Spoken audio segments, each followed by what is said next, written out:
All right, welcome to the 7.1 and 7.2 review video. We're going to talk about the unit circle, reference angles, ordered pairs, and finding coterminal angles. So let's start with the unit circle. So I'm just going to do quadrant 1 because if you remember, you can use quadrant 1 to find the rest of the unit circle. So starting here, we're at 0 degrees. And this ordered pair is going to be 1, 0. Here we are at 30 degrees.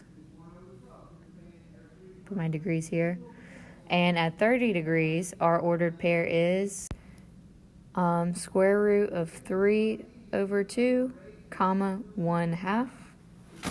Our next one is 45 degrees.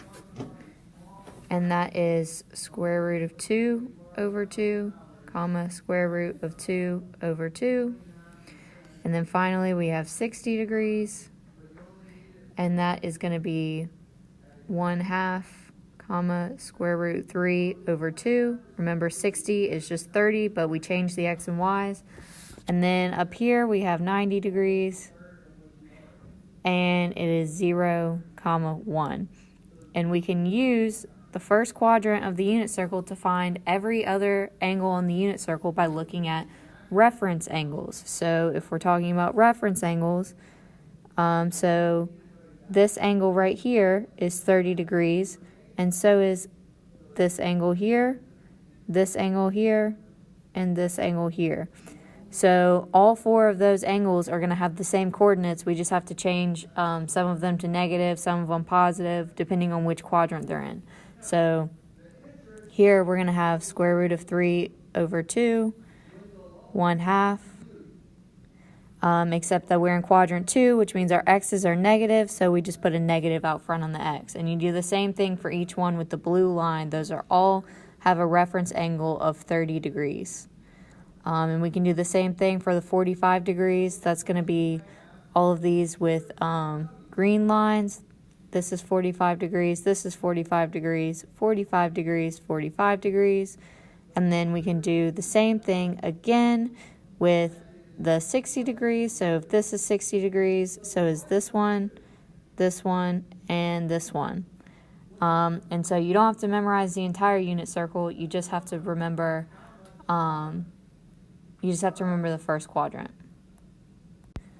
Now let's remember that our coordinates are cosine theta, comma sine theta. So cosine is our x and sine is our y. Make that look more like an x. So then if we ask what's the cosine of 30 degrees,